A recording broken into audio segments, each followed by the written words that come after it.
오늘 본문은 조금 약간 딱딱하고 어려운 본문인데, 이제 베드로가 말하는 요지는 우리가 매우 특별한 시대에 들어왔다는 거죠. 역사 이래로 힘든 시대도 있고, 뭐 유럽의 페스트가 이렇게 있어갖고 3분의 1이 죽기도 하고, 또 많은 그런 질병을 고칠 수 있는 요즘같이 좋은 시대에 태어나서 우리는 이제 수명도 많이 길어졌죠. 어쨌든 그런 시대마다 힘들 때도 있고 또 좋아진 때도 있고, 그런데 이제 이 구원의 역사 속에서 생각할 때 예수님으로 말미암아 이 땅에 구원이 이제 구원받는 그런 시대가 되었어요. 그것은 영적으로 볼 때 인간에게 이보다 더 귀한 축복은 없고, 특별히 예수님 이후 세대들은 정말 너무나 귀한 복을 받고 너무나 많은 특권을 받고, 우리가 언제 태어나느냐가 너무 중요하지 않습니까? 우리나라도 그 제일 고생한 세대가 이제 임진왜란, 병조란 그 세 가지 뭐 외란, 호란에 다 겪은 분들이 제일 고생스러웠다. 근데 그뿐만 아니라 우리 부모 세대도 일제 세대, 또 6.25, 뭐 또 쿠데타, 독재 시대, 뭐 어느 시대나 사실 참 힘든 시대를 다 우리가 걸어가긴 했죠. 그런데 이제 오늘 베드로가 강조하는 것은 인류 역사의 어떤 정점이 예수님이고, 예수님으로 말미암아 그 이후에 예수님을 믿는 세대는 하나님이 예정하신 최고의 축복을 받는 그런 세대 안으로 이제 들어오게 됐다는 거죠. 그게 구원이라는 거고, 구약이 생각하지 못한 구원, 또 오늘 10절에도 얘기하는 이 구원에 대하여는 너에게 임할 은혜라는 게 역사 속에 들어왔다는 거죠. 역사라는 것은 어떤 종교도 다 조건적이고 행위로 구원을 받지, 십자가를 믿음으로, 구세주를 믿음으로 구원받는 종교는 없거든요. 그러니까 이 인류 역사에 그 은혜라는 개념이 들어온 것입니다. 대단한 최고의 사건이죠. 창조주 그 하나님을 이 죄인된 인간이 아버지라고 부른다.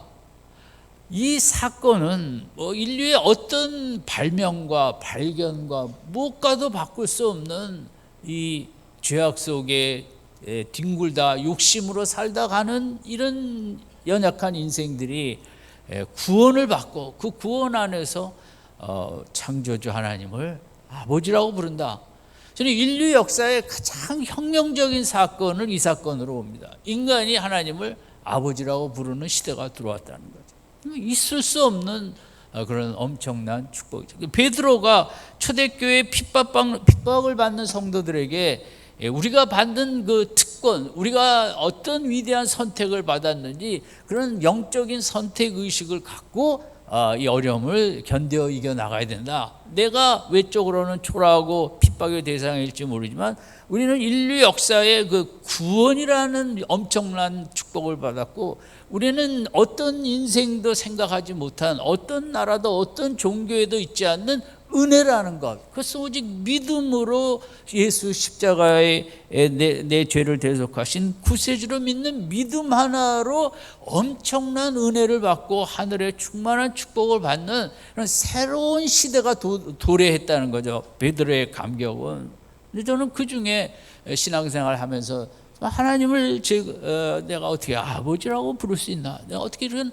엄청난 축복을 받았나, 날이 갈수록 너무 고맙고, 어떻게 그 감동을 이제 표현하기가 어렵죠.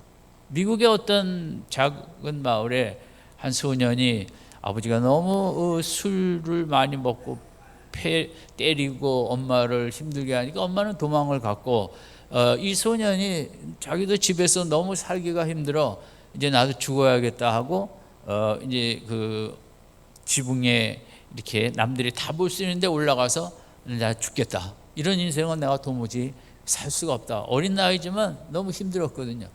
동네 분들이 다 이제 내려와라. 잘 말을 이제 듣기가 어려웠는데 그 동네에서 가장 부유하고 또 지도자격으로 참 훌륭하신 분이 있었는데 이분이 여기를 와갖고 다들 내려오라고 해도 이제 그 소년이 안 내려오니까 이분이 거기 있는 그 지붕 꼭대기로 올라간 거예요.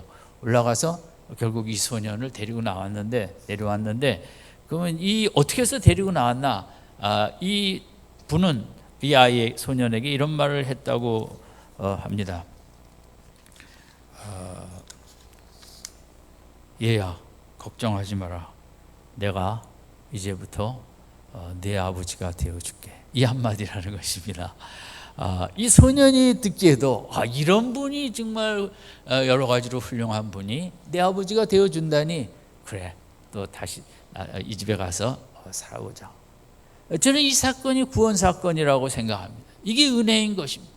우리 인생들이 이 땅에 너무 힘들고 살고 싶지도 않고 사는 것도 사는 것 같지 않고 기계처럼 소모품으로 그저 경쟁과 실족 속에 내던겨진 그런 이제 우리의 인생이 산업혁명 이후로 계속 그런 기술이 발전하면서 인간은 결국 어떤 물건으로 자꾸 전락하며 힘든 인생을 소모품처럼 살아가는데 하나님께서 너무 안쓰럽고 너무 딱하고 내가 내 형상을 따라 지은 이 위대한 인간이 인생이 이렇게 살아갈 수 있나, 너무 외롭고 어려운 인생 속에 어느 날 우리 곁에 찾아오신 거예요.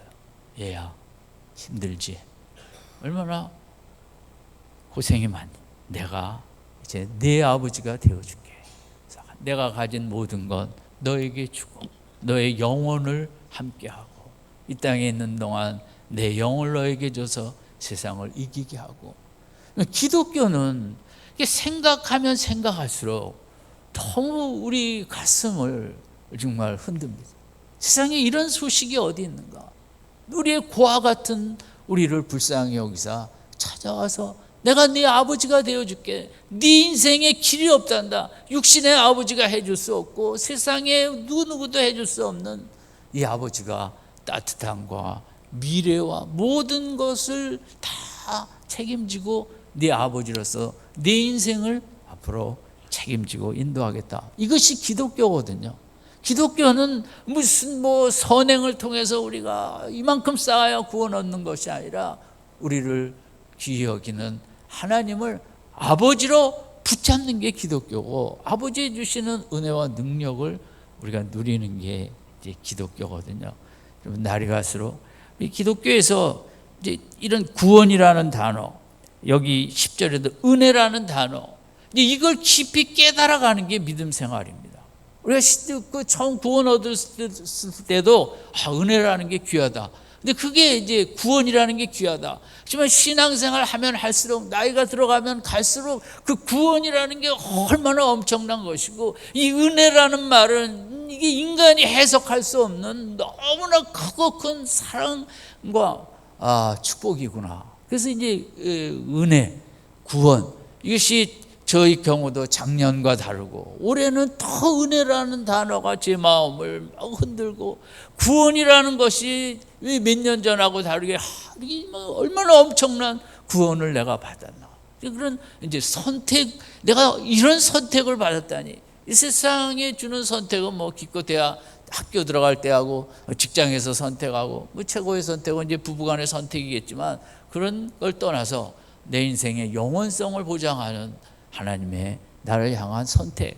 그러니까 베드로가 강조하는 것은 이제 그 세상에서도 마찬가지인데 내가 그 선택받았다는 의식이 있는 사람이 당당하게 살아가요. 부정적이든 긍정적이든. 영적으로도 마찬가지거든요. 내가 하나님의 선택을 받은 백성이다. 그런 의식과 믿음이 있을 때 세상을 이제 당당하게 살아가고 힘있게 살아가는 거죠. 베드로가 이제 그리고 우리가 받은 은혜, 우리가 받은 구원을 10절에서 우리 같이 다시 읽을까요? 10절, 11절 시작. 이 구원에 대하여는 너에게 임할 은혜를 부지런히 살펴서 자기 속에 계신 그리스도의 영이 그 받으실 고난과 후에 얻으실 영광을 미리 증거하여 어느 시에 어느 때를 지체하는 상관. 구약의 가장 귀한 분들이 선지자 예언자들이죠. 그러나 그분들도 그 시대를 살면서 너무 하나님의 택한 백성에게 실망하고, 이게 무슨 하나님의 백성이냐, 요즘도 우리 교회가 사회적으로 지탄을 받듯이 교회 다니는 사람은 다른 줄 알았는데 더하다. 뭐 그때도 마찬가지죠. 구약 이스라엘 백성은 하나님의 백성이라 다른 백성보다 달라야 되는데 다르기는 뭐 더하다. 이런 거. 그리고 그 세상에 많은 죄악이, 많은 지도자가 나라마다 제국이 일어나고, 뭐 아수르가 가고 바벨론이 오고 페르시아가 오고, 나라와 뭐 수많은 철학과 사상들이 인간을 구원하지 못하고, 택한 백성들도 이런 참된 그런 마음의 평강과 기쁨을 누리지 못하고 죄악 속에 사는 그 예언자 선지자들도 정말 인간에게 구원이 꼭 필요한데 언제 하나님께서 이 구원을 베푸실 것이며 어떤 방식으로 이 구원이 도래할 것이고 어느 때 도래할 것인지 오늘 10절에도 이 선지자들은 다 부지런히 살피고 연구했다는 거죠. 역사라는 게 너무 실망스럽고, 이 지도자가 나타나면 지난번보다 좋으리라 했지만 더하고, 우리가 다음에 대통령이 누가 나오면 더 잘하리라. 글쎄요, 가봐야 알겠지만 다 인간이라는 지도자는 다 자기 고집대로 하기 때문에 저는 앞으로도 그 나라가 잘 되길 바라면서도 그런 인간이라는 지도자는 다 한계가 있고, 그 사람이 어떤 정책을 갖고 있든 뭐 어떤 집단이든 인간은 다 온전한 통치를 하기가 어렵죠. 그럼 선지자들도 정말 이렇게 인생이 가련하고 인생을 이렇게 살다 그냥 흙으로 돌아가는가? 하나님께서 뭔가 귀한 구원을 베푸실 텐데, 구원자를 보내실 텐데, 메시아를 보내실 텐데, 그들도 기도하는 가운데 하나님 언제 이 곤고한 인생의 역사의 서광을, 빛을, 소망을, 진정한 나라가 이 땅에 도래하겠습니까? 기도하는 가운데 하나님의 영을 받아, 그리스도의 영을 받아, 이제 이사야서도 다니엘서도 예레미야서도 에스겔서도 그런 새로운 나라의 도래, 그 어떤 그 진정한 구원의 도래에 대해서 많이 예언을 했죠. 그 새로운 나라가 오면은 하나님의 영을 가슴에 줘서 하나님의 율법을 가슴으로 순종하게 하고, 그 시대가 그 예언, 그 메시아가 올 텐데 그는 이사야서에 있는 대로 고난을 통하여 이제 우리를 구원하신다. 그분들도, 선지자들도 이렇게 정확히는 잘 모르고 그 영이 주시는 대로 쓰긴 썼지만 이제 완벽하진 않았죠. 근데 그 구약의 모든 예언, 새로운 나라, 새로운 지도자, 새로운 세상이 결국은 예수님을 통해 이 땅에 이루어졌고, 물론 눈으로 보는 것은 아니지만 영적으로 볼 때 이 하나님 나라가 이 땅에 오게 됐고, 이 그 구원자가 와서 십자가를 지시고 부활하심으로 천국 가는 길을 열게 되었고, 우리가 이 땅에 살면서 그분의 영인 성령을 받아 살게 되는 이런 특별한 시대를 예언자들이 그토록 사모하고 정말 언제 이런 나라가 오겠는가 하고 기다렸지만 그들은 눈으로 보진 못했다는 거죠. 근데 초대교회 성도들은 그 구원의 완성이 이루어진 이런 시대에 살고 있다. 우리가 얼마나 복받은 세대인지 모른다. 겉으로는 곤고하고 어려움도 많고 핍박도 있지만 영적으로 볼 때는 우리가 얼마나 위대한 특권을 받고 우리가 얼마나 위대한 선택을 받았는지 알 수 없다는 거죠. 그래서 12절에도 이 섬긴 바가 자기를 위한 것이 아니야 너희를 위한 것이다. 선지자들이 선지자를 위해서 이렇게 애쓴 게 아니라 이제 구원의 완성 시대에 오늘 우리들을 위해서 그렇게 연구하고 이런 분이 메시아로 올 것이다, 이런 구원이 있을 것이다 이제 했다는 거죠.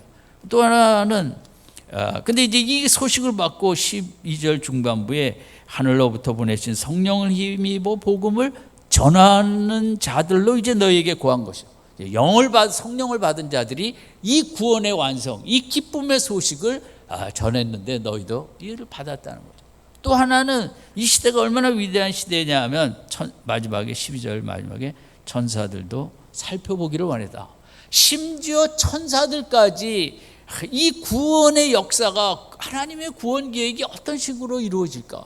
그러면 천사는 인간보다 나은 존재지만 그러나 또 천사가 못 가진 걸 인간이 갖고 있으니 인간은 육신을 갖고 있다는 거죠.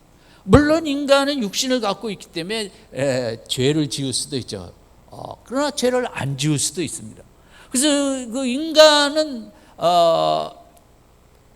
성령이 충만하면 천사들처럼 영의 세계의 그런 삶을 이 땅에서도 살 수 있죠. 그러나 그렇지 않으면 또 인간들은 지난주에 시편에 있는 것처럼 존귀한 존재이나 짐승과 같은 삶을 살기도 하죠. 어쨌든 천사들은 하나님의 인간을 너무 사랑하시고 인간이 잘못하면 호되게 벌을 줘야 되는데 그저 회개하면 또 용서하시고 또 용서하시고 도대체 하나님은 어떻게 저렇게 인간을 편애하시는가? 천사들의 어떤 면의 시기죠. 사탄의 시기죠. 하나님이 왜 우리 죄는 한 번에 밖에 안 져도 용서 안 하시고 인간은 죽을 때까지 죄를 져도 회개하면 용서하시는가? 그러니까 인간이라는 존재는 성경적으로 볼 때 너무 정말 신비하고 특권과 축복을 정말 갖고 있는 위대한 존재죠. 근데 그 인간은 위대한데 성령이 없으면 똑똑은 하나 뭐 이제 짐승처럼 그렇게 되기도 하니까 인간은 너무 참 신비한 존재이기도 하죠. 그래서 어쨌든 베드로가 강조하는 것은 내가 선택받은 자다. 하나님으로부터. 이게 세상에서도 좋은 회사에서 선택받고 좋은 학교에서 선택받으면 참 당당하고 기분이 좋듯이 결국 구원이라는 건 뭐냐? 하나님께서 이런 엄청난 선택을 나에게 허락하셨다는 걸 이제 기뻐하고 그 선택 의식의 축복 속에 힘있게 살아가자는 거죠. 이제 우리에게도 필요한 게 선택 의식입니다. 선택 의식은 너무 신앙에서 제일 중요한 거죠. 예를 들면 기도를 봅시다. 기도는 뭐 원래 싸움꾼도 아니고 그냥 이름 없는 한 사람이었죠. 이름 없는 지파에. 그러나 그가 하나님의 선택을 받고 하나님의 영을 받으니까 그 300명을 갖고 13만 5천 명을 하고 싸우러 나가는 거예요. 그게 무서운 거죠. 하나님의 선택을 받았다는 그런 확신과 의식과 믿음이 있을 때 생기는 담대함, 용기, 그게 이제 오늘도 마찬가지죠. 오늘도 우리는 초대교회를 말하면 초대교회가 제일 기뻐한 게 하나님께서 하나님의 영, 성령을 주시고 성령이 내 안에 계시다는 걸 믿었다는 게 초대교회인들의 특징이거든요. 그러면 오늘 이번 주간도 맞아. 내 안에 성령이 계시다. 나는 정말 선택받은 자다. 내가 좀 더 열심히 신앙생활을 안 해서 성령이 좀 충만하게 역사하셔서 못해서 그렇지만 이번 주부터 이제 내가 바뀌어야겠다. 근데 내가 다른 자가 아니라 선택 의식이라는 건 내가 뭐 축복을 받은 것이고 뭐 받은 게 있을 때 좋은 걸 받을 때 선택 의식을 느낄 수 있는데 내가 성령을 받았고 성령이 내 안에 임재하고 계시고 이 한 주간도 언제든지 성령님께 지혜를 구하고 힘을 구하면 나에게 주시는 그 성령님이 내 안에 계시다는 이 믿음, 이 확신, 내가 이런 선택을 받았다는 것, 이런 믿음으로 이 한 주간도 힘있게 나아가시길 바랍니다. 다른 건 뭐 우리가 예수 믿는 우리가 다른 거 자랑할 게 없는 거죠. 우리가 뭐 성경을 다 외웠습니까? 뭘 알기를 잘합니까? 예수 믿음 하나와 예수를 믿으면 예수 믿는 자에게 주신 영, 성령이 우리 속에 거한다는 것이고 나는 내 힘으로 살 수 없기 때문에 하나님이 아시고 성령의 힘으로 살라고 성령을 주셨거든요. 수시로 하나님께 매달리세요. 나는 내 힘으로는 아무것도 감당할 수 없습니다. 성령의 능력으로만이 감당할 수 있습니다. 성령이여 내 속에 더 힘을 주시고 지혜를 주시고 은혜를 더하여 주시옵소서. 이렇게 하면서 이 한 주간도 승리하며 나아가기를 바랍니다. 선택을 받았다. 에스더도 싫었죠. 왕비의 자리에서 자칫하면 모르드게 삼촌의 하려는 대로 하다가 죽을 수도 있지만, 그 선택받았다는, 내가 이런 시대를 위함이라는 그 삼촌의 말 속에 죽으면 죽으리라, 그 선택받은, 내가 잘하면 내 민족을 살릴 수 있다라는 그런 그 선택의식이 강할 때 이제 그런 엄청난 일을 하게 된 것이고, 다윗도 마찬가지죠. 골리앗하고 나가면서 한번 싸워보자 그러지 않았죠. 너는 칼과 창과 단창으로 내게 나오거니와 나는 만군의 여호와의 이름 곧 내가 모욕하는 이스라엘 군대의 하나님의 이름으로 나가냐.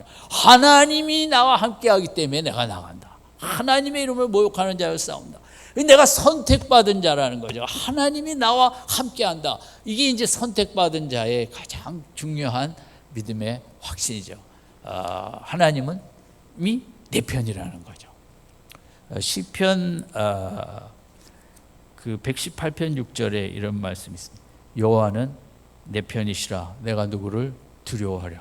같이 외우겠습니다. 시작. 여호와는 내 편이시라 내가 누구를 두려워하랴. 우리 편먹기, 내 편. 우리 뭐 국민학교 어릴 때 네 편, 내 편 뭐 따지지 않습니까? 편을 잘 들어야죠. 하긴 뭐 인생이라는 게 이제 뭐 정치도 그렇고 편을 잘 들어야 되는데, 우리가 참 약한 자로서 좀 힘이 있는 사람이 내 편이 돼줘야 될 텐데, 시편 기자는 여호와는 내 편이라 내가 뭘 두려워하려. 저는 이 말씀을 참 좋아해요. 여호와는 누구 편이에요? 내 편이에요. 내가 하나님 앞에 부끄럽죠. 그럼 나를 왜 구원하셨어요? 약하고 부끄러우니까 내가 네 편이 되어줄게. 이게 구원이거든요. 너 혼자 살기 힘들고, 네 혼자 세상을 이기기 힘들고, 내가 네 편이 되어줘야 네가 이길 수 있기 때문에 내가 네 편이 되어주려고 너를 구원했다. 그러면 인생을 살면서 내 편에 두둑한 힘을 가진 분이 있다. 얼마나 백이 있다는 거 아니에요? 우리나라가 이렇게 가끔 쓰는 백이 좋아야 된다. 백이 좋은 거죠. 말하면 저는 그 디모데후서 이제 마지막 부분에 있는 말씀도 늘 생각해요. 왜냐하면 주께서 내 곁에 계셔서 나를 강건케 하시면, 바울은 그 참 마지막 이제 힘도 없고 나이도 많고 로마 감옥에 얼마나 쇠약했겠어요. 그러나 바울은 내가 그러면 어떻게 살았냐? 주께서 내 곁에 서서, 주께서 내 곁에 서서 나를 어떻게 하시면? 강건케 하시면. 이제 순간순간 나는 너무 힘이 없지만 주께서 나를 강건케 해주셨다.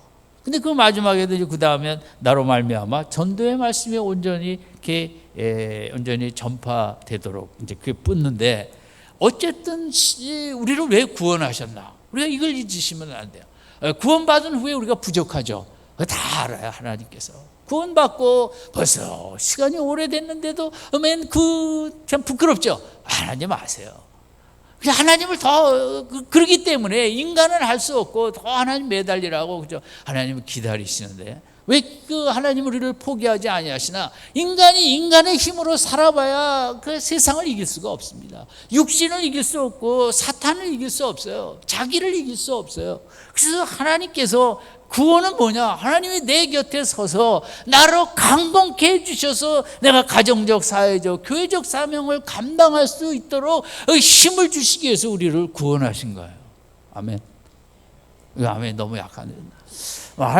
주께서 내 곁에 서서 내 힘을 빼어가시면 그게 아니고, 주께서 내 곁에 서서 나를 강건케 하시려고 나를 구원하셨다는 거예요. 오늘 주일날 교회 와서 뭐 우리가 갖고 집에 돌아가야 될 확신이 뭡니까? 아무리 부족해도 우리는 탕자의 짓을 맨날 하고 사는 거예요. 탕자는 한 번으로 나왔지만 우리는 죽을 때까지 하루 종일 죄 짓다가 밤에 하나님께 돌아가는, 우리는 죽을 때까지 탕자로 사는 거예요. 내가 거룩한 사람이 아니에요. 그런데 하나님이 왜 포기하지 않으시나? 인간이 인간의 힘으로 살 수 없기 때문에 내가 내 곁에 서서 힘을 주고 강건케 해야만 네가 감당할 수 있기 때문에, 그래서 우리를 부르시고 포기하지 아니하시고 오늘 여기까지 오시고 앞으로도 더 우리를 연약해질수록 더 강건케 붙잡아 주실 줄로 믿습니다. 기독교가 본질을 우리가 알고, 왜 믿냐? 내가 부족한 거에 초점을 맞추면 안 돼요. 내가 부족한 거 너무 생각하지 마세요. 내가 그 생각한다고 해결될 문제가 아니에요. 내가 약한 거, 내가 늘 하나님 앞에 부끄러운 거, 그거 생각하지 마세요. 하나님 보다 보면 그게 고쳐지는 거지. 인간은 죽는 날까지 하나님 앞에 부끄러운 거밖에 없다. 어쨌든 선택의식이 너무 중요하다. 이런 선택을 받았다. 무슨 선택이냐? 내 편이, 하나님이 내 편이 되어주시려는 그런 선택을 받았다. 무슨 선택이냐? 주께서 내 곁에 서서 나를 강건케 하시려는 그런 선택을 받았다. 그럴 때 당당하고 힘있게 나갈 수 있죠. 아멘. 이 선택의식이라는 말은 근데 이제 세상적으로 보면 좀 잘못하는 분들이 있죠. 예를 들어 국회의원들 뭐 이렇게 길 막고 뭐 하고 자동차 이렇게 딱지 뜰려면 내가 누군 줄 알아? 이런 이제 이 잘못된 선택 의식이죠. 땅콩 껍질을 안 까고죠. 비행기 돌려 하는 그런 그 잘못된 선택 의식이죠. 저도 이제 그런 적이 있는데 저희 교회 이제 내무부 장관이 계셨어요. 그래서 삼청동 공간에 이제 와서 식사를 하자고 해서 이제 주일날 오후에 뭐 바쁘니까 이제 빨리 가다가 장충당 쪽에서 걸렸어요. 경찰한테 신호위반으로. 근데 이제 그때는 이 경찰들이 내무부 소관이, 내무부 장관. 그래서 제가 이 뻔뻔한 목사가 지금 제가 내무부 장관에게 가는데 그만 급해서 이렇게 됐다. 그러십니까? 가십시오. 이게 이제 세상적인 잘못된 선택 의식이죠.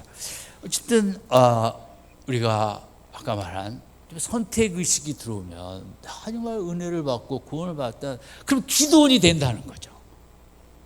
기도원이 남 얘기가 아니라, 예? 정말 내가 하나님이 함께 하실 때 그 숫자가 아무것도 아니다. 13만 5천 명, 300명 데리고 나가는 건 정신 나간 사람이죠. 미친 거죠. 근데 하나님의 선택 의식을 받은 사람은 성경에 보면 그런 배짱으로 나아간다는 거죠. 우리 하나님이 원하십니다. 우리도 좀 그런 배짱을 갖고 하나님이 선택하셨다는 믿음을 갖고 이 한 주간 어떤 문제도 뭐 있든 거기에 주눅들지 말고 능히 돌파할 수 있다고 힘있게 전진하여 승리하시는 이번 주간 되시기 바랍니다. 우리에게 필요한 거는 선택받았다는 다른 세상 사람이 아니라 하나님이 선택하셨다. 여러분 뭐 이런 얘기 많이 들으셨을 거예요. 솔로몬이 성전을 질 때 여러 일꾼들이 있었는데 솔로몬이 가서 물어봤어요. 성 짓는 돌 쌓는 사람 일꾼에게 당신은 왜 여기서 일을 합니까? 첫 번째 사람 뭐 배운 것도 없고 살긴 살아야겠고 죽지 못해 내가 이 일을 하죠. 두 번째 사람은 배운 게 도둑질이라더니 저는 배운 게 돌 쌓는 것밖에 없어 이렇게 합니다. 세 번째 사람은 난 정말 기뻐 죽을 지경에 하늘나라의 영광을 이 땅에 드러나는 성전을 짓고 있습니다. 여러분, 선택받은 사람은 똑같은 청소를 하든 똑같은 뭘 하든 막 그 속에 이렇게 하늘의 영광을 이 땅에 드러난다는 이런 의식을 갖고 일하죠.